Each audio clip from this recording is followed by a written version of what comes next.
Good morning students. आज हम इस वीडियो में डेविस का जो अपर्दन चक्र है उसका जो ग्राफिक प्रेजेंटेशन है उसके द्वारा इसको समझने का प्रयास करेंगे। इससे पूर्व वाले वीडियो में हमने डेविस का जो अपर्दन चक्र है उसका जो बेसिक कॉन्सेप्ट है उसके बारे में हमने पढ़ा था, जिसमें मैंने आपको बताया था कि कोई भी दृश्य भूमि संरचना प्रक्रम और अवस्था का प्रतिफल होती है। अर्थात ये तीन प्रकार की जो प्रक्रियाएं हैं वो किसी दृश्य भूमि को क्या करती हैं, हमारे सामने लाकर एक तरह से प्रस्तुत करती हैं। जितना भी आपको धरातल दिखाई दे रहा है वो इन तीन जो प्रक्रियाएं हैं संरचना प्रक्रम और अवस्था, इनका ही परिणाम है। कहीं पर आपको धरातल समतल है, कहीं पर आपको उबड़ खाबड़ नज़र आता है और कहीं ऊंचे भाग लगातार निरंतर क्या हो रहे हैं, निम्न हो रहे हैं।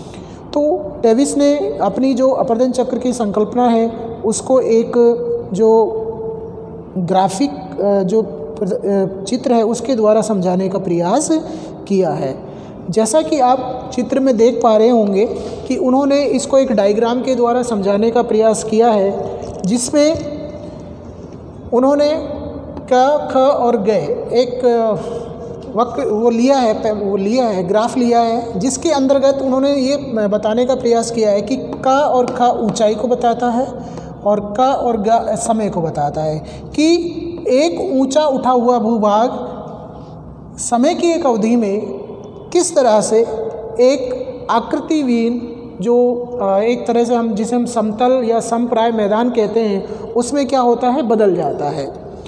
यहाँ पर आप देख रहे होंगे ग्राफ में क, अ और सा, क, ए और से, जिसको कि उन्होंने कहा है ऊपरी वक्र।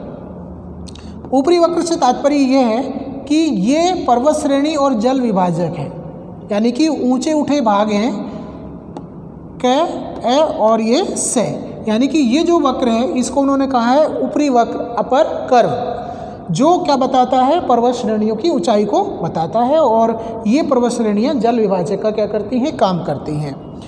दूसरा उन्होंने लिया है क, ब और द। क, ब और द, इसको इन्होंने निचला वक्र कहा है जो घाटी की तली को बताता है, यानी कि घाटी का जो आधार है या पर्वत श्रेणियों की जो घाटी है उसको बताता है। इसके बाद उन्होंने आ और बा के द्वारा प्रारंभिक औसत उच्चावच, यानी कि अपर्दन से पहले जो उच्चावच है उसकी दशा को अ और बा के द्वारा क्या किया है, प्रदर्शित किया गया है। इसके बाद स और द, यहाँ पर से और द, ये अंतिम जो अधिकतम उच्चावच है। अपर्दन जब प्रारंभ होता है और उसके बाद अपर्दन अपनी आगे बढ़ता है समय की अवधि के साथ, तो ये जो दशा है ये अधिकतम उच्चावच, अंतिम जो अधिकतम उच्चावच है उसको क्या बताता है, प्रदर्शित करता है। जो क और ग जो हमारी लाइन है वो हमारा क्या बता रहा है, आधार तल, अर्थात यहाँ ये कोई भी ऊंचा उठा हुआ अंत में कहाँ आ जाएगा, आधार तल के बराबर आ जाएगा। डेविस का ऐसा मानना है। डेविस ने जो अपना अपर्दन चक्र है उसको तीन अवस्थाओं में बांटा है, और जो प्रथम अवस्था है उसको उन्होंने उत्थान की अवस्था माना है, जिसमें अपर्दन नहीं होता है।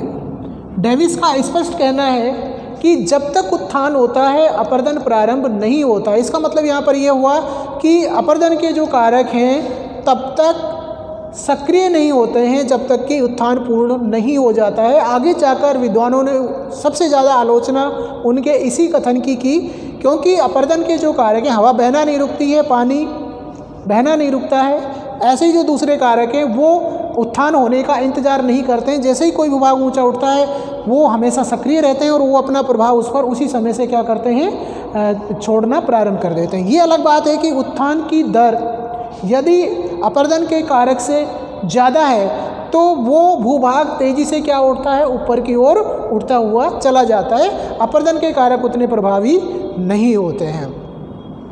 डेविस ने प्रथम अवस्था उत्थान की अवस्था माना है, और जो द्वितीय और तृतीय अवस्था है डेविस के अनुसार उसमें क्या होता है, अपर्दन होता है।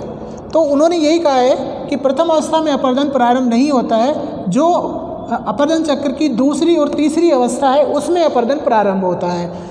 दूसरी और तीसरी अवस्था को डेविस ने तीन अवस्थाओं में बांटा है, जिन्हें उन्होंने कहा है युवावस्था, प्रौढ़ावस्था और वृद्धावस्था।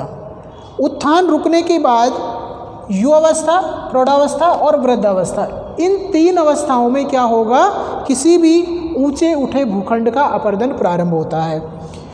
युवावस्था की विशेषता के बारे में वो लिखते हैं कि उत्थान रुकने के बाद अपरदन सक्रिय होता है।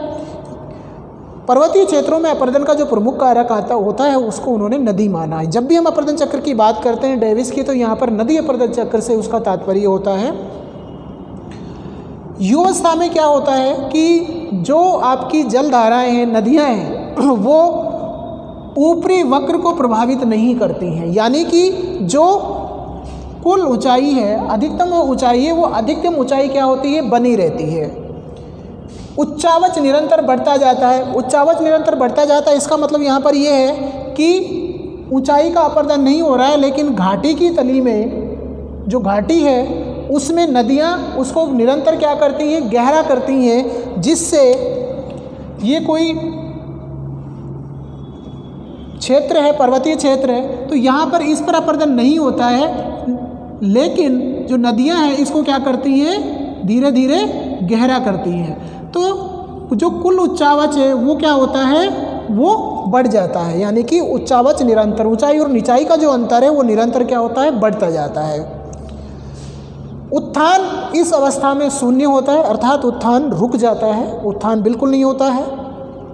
इसको डेविस ने युवा अवस्था का क्या माना है, प्रतीक माना है।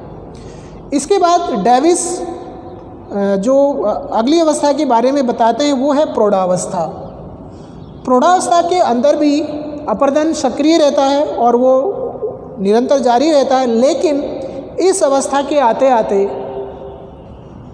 द्वितीय अवस्था में यहाँ पर आते आते जो ऊपरी वक्र है उसका भी अपरदन क्या होता है, प्रारंभ हो जाता है, अर्थात ये जो वक्र है ये भी क्या होता है, धीरे धीरे नीचा होने लगता है। लंबवत अपरदन की अपेक्षा क्षैतिज अपरदन अधिक होता है। यहाँ पर धीरे धीरे इस तरह से ये जो उच्चावच है इसका भी अपरदन हो जाता है, और ये जो पहले घाटियाँ गहरी थी ये अब क्या होने लगती हैं, चौड़ी होने लगती हैं। इस तरह से ये क्या होने लगती है, चौड़ी होने लगती है, अर्थात अब जो नदी है वो क्या करती है, जो ढाल है उनको क्या करेगी, अपरदन करेगी, जिससे कि घाटी की जो चौड़ाई है वो क्या होती जाती है, निरंतर बढ़ती जाती है। इसलिए घाटियाँ क्या होती हैं, चौड़ी होने लगती हैं। ऊपरी वक्र पर निचले वक्र की तुलना में अधिक अपरदन होता है, क्योंकि निचले वक्र पर तो नदियाँ तेज़ी से क्या कर रही हैं, घाटियों को गहरा कर रही हैं, और वो ढाल जितना अधिक होगा उतना ही वो उसको क्या करती हैं, गहरी करती जाती हैं। जैसे जैसे ढाल कम होगा वो घाटी को गहरा करना क्या कर देती हैं, बंद कर देती हैं। ऐसे में वो नदियाँ क्या करेंगी, जो आपका पार्श्विक अपरदन है, यहाँ पर ये जो पार्श्विक अपरदन है इसको क्या करेंगी, काटना प्रारंभ कर देंगी। तो और धीरे धीरे करके जो आपकी घाटियाँ हैं, ये देखिए पहले ये चौड़ाई है, फिर आपकी ये चौड़ाई हो जाती है घाटी की, और फिर ये चौड़ाई हो जाती है। तो इस तरह से धीरे धीरे करके घाटियाँ क्या हो जाती हैं, निरंतर चौड़ी होती हुई चली जाती हैं। इसको कहते हैं पार्श्विक अपरदन, अर्थात नदियाँ अब गहराई की अपेक्षा क्या करती हैं, जो घाटी है उसके किनारों को काटना प्रारंभ करती है, जिससे घाटी चौड़ी होती जाती है और जो उसका ऊपरी वक्र है वो तेज़ी से क्या होता है, नीचे गिरने लगता है। तो इस प्रकार जो द्वितीय अवस्था प्रौढ़ावस्था है उसमें ऊंचाई और निचाई का जो अंतर है वो धीरे धीरे क्या होता है, तेज़ी से कम होने लगता है। तीसरी अवस्था डेविस ने वृद्धावस्था को माना है। जैसा कि नाम से ही आपको आभास हो रहा है कि वृद्धावस्था यानी कि नदी की जो अंतिम अवस्था है उसको उन्होंने क्या कहा है, वृद्धावस्था कहा है। जब ढाल कम हो जाता है, नदी चौड़ी घाटी बनाकर बहती है, तो उसकी जो परिवहन क्षमता है वो क्या हो जाती है, कम हो जाती है। नदी की परिवहन क्षमता कब अधिक होगी, जब उसका ढाल क्या होगा, तीव्र होगा। जैसा भी कई बार आपने देखा भी होगा कि जब हम खेतों में पानी देते हैं, एक सिंपल सा उदाहरण इससे समझ सकते हैं कि जब हम खेतों में पानी देते हैं और जिस जगह ढाल ज़्यादा होता है और वहाँ से हम धोरों के द्वारा पानी जब देते हैं तो वहाँ मिट्टी का कटाव क्या होता है, तेज़ी से होता है। लेकिन जैसे ही जो भाग समतल होता है वहाँ पर वो पानी इकट्ठा होकर क्या होता है, धीरे धीरे आगे बढ़ता है। और कई बार क्या करता है, जो अगल बगल में जो तट बंद होते हैं, जो धोरों के तटबंध होते हैं, ओवरफ्लो होने के कारण उसको तोड़कर वो इधर उधर क्या हो जाता है, बिखर जाता है। इसका मतलब क्या हुआ कि ढाल अधिक होने पर ही नदी की जो शक्ति है वो बढ़ती है, लेकिन ढाल कम होने पर उसकी जो परिवहन शक्ति है, यानी कि काटने की जो क्षमता है, चट्टानों को घिसने की जो क्षमता है, या पदार्थों को ले जाने की जो क्षमता है, वो क्या हो जाती है, क्षीण हो जाती है, कम हो जाती है। तो वृद्धावस्था में नदियाँ लगभग अपने आधार तल को प्राप्त कर लेती हैं और जो उच्चावच थे वो निरंतर कम होते जाते हैं और ऊंचाई नीचाई का अंतर बिल्कुल लगभग समाप्त हो जाता है।